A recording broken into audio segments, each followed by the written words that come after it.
はい、どうも、ゆうすけです。今回は日本語をペラペラ喋る友達にいろいろインタビューしていきたいと思います。よろしくお願いします。よろしくお願いします。じゃあ最初は日本語で自己紹介。はい、よろしくお願いします。俺の名前レザ、本名はねレザです。本名レザなんだ。知らなかった。そうで友達になんかカニとかいろんなあだ名でなんか呼ばれてるけど、なんか本名はレザ。で、19歳の大学生、今ドイツで社会経済、専攻してる。なるほどね、社会経済。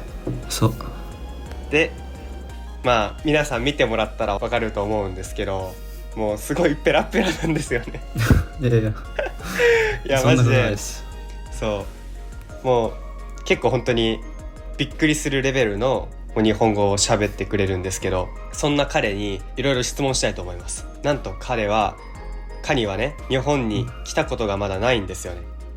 そうだね、なんか日本に一回も行ったことないけど、日常会話レベルなら話せるね。そうだね。今まで俺といっぱい電話してきて、あんまり日本語で困ったことがあんまないもんな。話してる時に結構スムーズに会話できるからすごいなって思います。じゃあまず質問一つ目、日本語を学び始めたきっかけは？そうだね、なんか22年そう22年の7月ぐらいは、なんかゲームやめて、ちょっとゲームなんかやりすぎてた、ちょっと時間無駄にしててそうやりすぎててちょっとやめてたね。でその代わりに新しい趣味なんかやり始めたいなって思ってて、その言語勉強はなんか、面白そうだなって、思ってて、言語勉強始めたってね。でもちょっとどの言語を勉強しようかちょっと、迷ってて、その時も結構日本語の勉強は結構流行ってた、そのネットは。そうで、日本語はちょっとむずそうだけど、勉強してみるわって思ってて勉強し始めてた。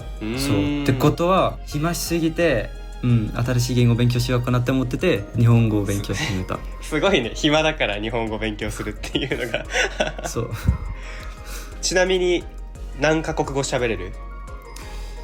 第一言語は僕はドイツ語で、第二言語は英語で、第三言語はペルシャ語。俺の両親は、イラン人。そう、俺ドイツ生まれ育ちだけど両親は違う。両親はイラン生まれ育ちで、イラン語も話せるね。そうだから、日本語は第四言語だね。で中国語も勉強してたよな。ちょっと勉強はし始めてたけど、今年日本語能力試験あるからあんまり勉強、中国語勉強する暇ないよね。JLPT だっけ？何級受けようと思ってんの？そう、今は N2 目指してるね。 N2 わーすごいね。いけると思いますよ多分いけるな。ありがとうございます。いける OK。 じゃあ2つ目、最初にやった勉強法は？元気というなんか教科書があって。元気？そう元気。これ？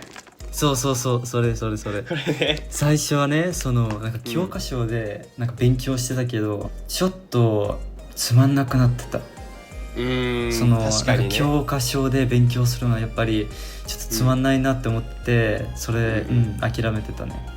でもその代わりに、日本語でなんていうかわかんないんだけど、なんか英語は immersion learning。ね。そう日本語でもイマージョンっていう。そうイマージョンラーニングの方法で、その教科書なんかやめてたら、その方法で勉強してて、結構、その時からそのレベル、その日本語能力結構上がった。結構成長できたと思う。なるほどね。そうだよね。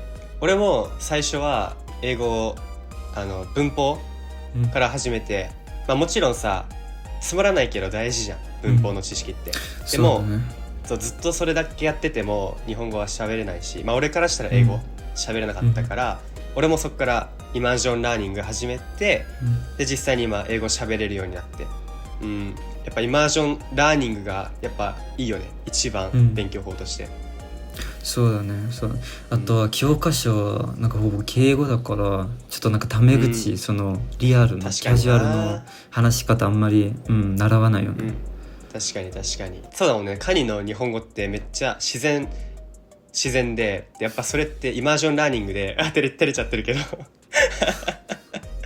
それやっぱイマージョンラーニングで実際に人とたくさん喋って、その人の口癖とか、そういうのをいっぱいたくさん吸収して今多分そうやって、そう自然な日本語をね話してるから、やっぱりちゃんとイマージョンしてきた証拠っていうか、そうだね。はい、次はちょっと質問似てるけど、おすすめの日本語勉強法は？なんか最初はやっぱ教科書そんなに、悪くないと思う。なんか最初その、日本語の基礎、日本語のなんか基本のやつ、基本的なやつをその教科書で勉強したら、全然いいと思うけど、その N5 と N4 なんかそれ以上勉強したいならイマージョンラーニング一番良くて、俺一番使うアプリは暗記、暗記でそのなんか単語復習できる、覚えれる。そうだね。その後は磨く、そうそう、磨くというアプリでその YouTube で動画見て、その字幕もその日本語の動画見て、日本語の字幕もあって、その知らない単語とかあったらなんか現れる、そのなんか見せてくれる。でその方法でなんか新しいなんかカードとか作れてて、それもなんか単語覚えれる。その後はハロートークは結構なんかいろんな人と話せるアプリで、その日本人とも結構なんか交流できる、その話せる、会話できる。ちなみにそれね、自分たちはハロートークで出会いました、ね。懐かしいね。そうだね、懐かしいね確かにそう自分とカニとあとカナダのね友達、3人で最初仲良くなって、でそれで英語喋ったり日本語喋ったりしながら、そうだね。確かにハロートークは自信がある、ある程度なんか自信がある、自分が間違いを、その文法のミスをするのが怖くない人とかは向いてるアプリだよね。そうだね、結構、変な人もおるけどそうだね、変な人たまにね、でもちゃんとなんか探したら、見つかると思う、その言語相手とか、本当にいいパートナーが見つかると思う、そう。 OK、 いいね。次の質問。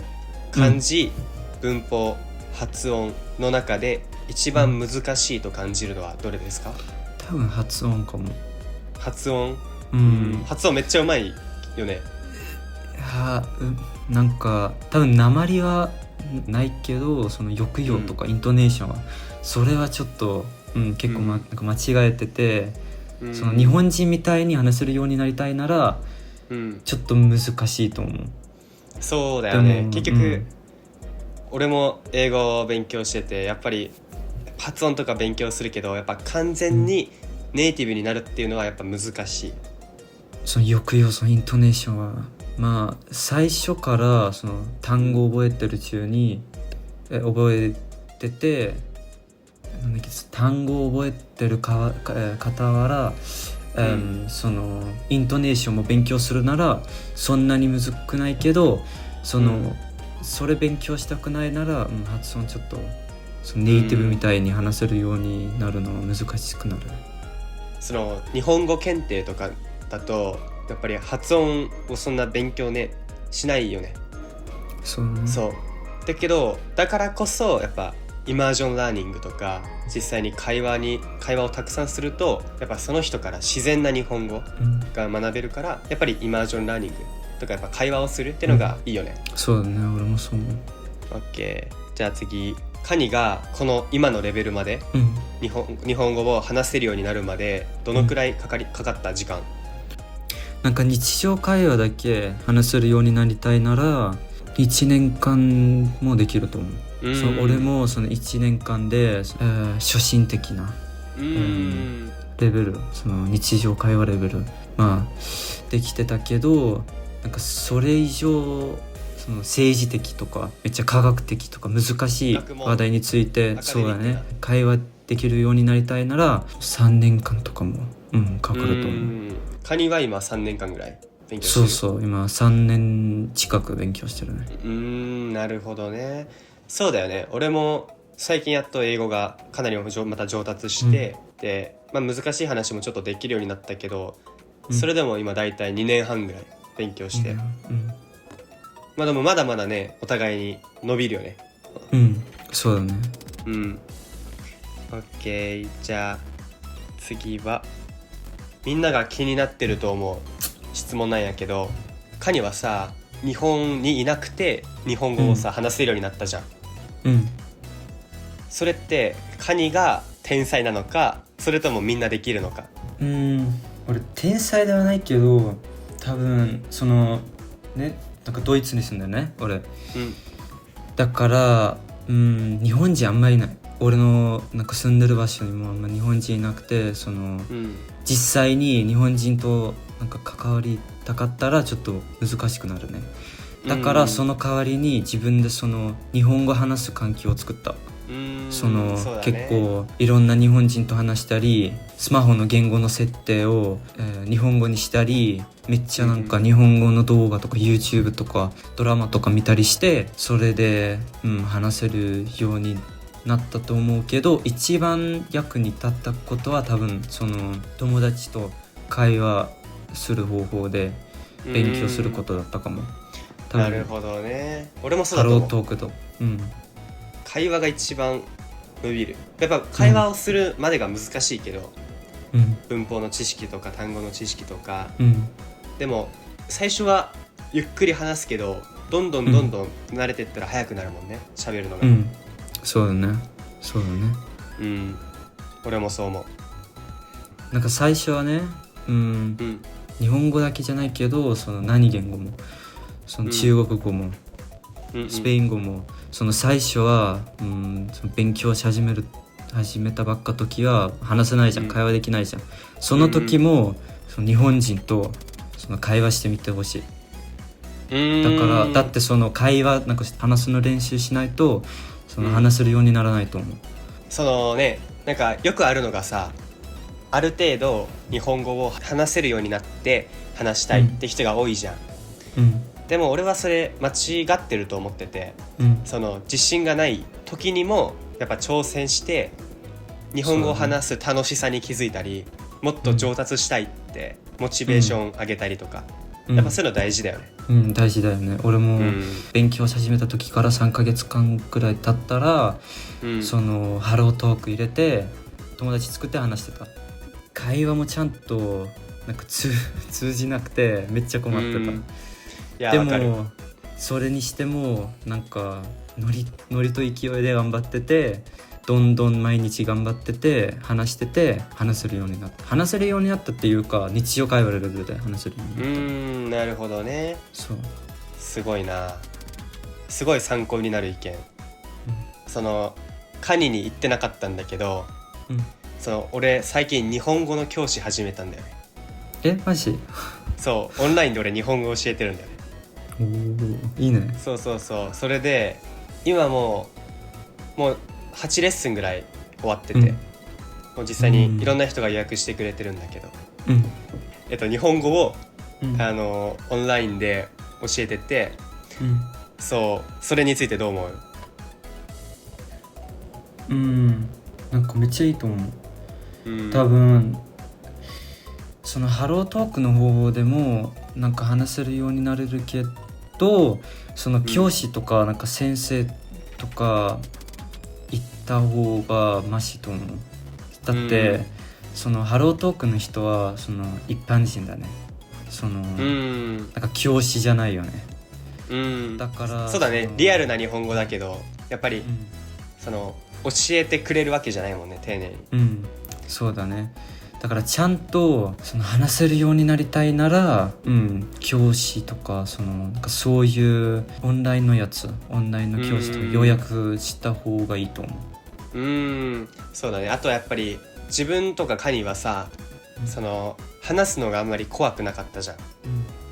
けど中にはそう怖いっって人もいるし、その日本人、英語を喋れる日本人も少ないから、そこの不安がある方は特に、自分向いてるかなって思います。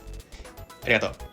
OK で、はい、皆さんどうでしたか？今回は自分の友達で日本に住まずに日本語ペラペラになったカニさんにインタビューしたんですけど、たくさん参考になる意見があったと思います。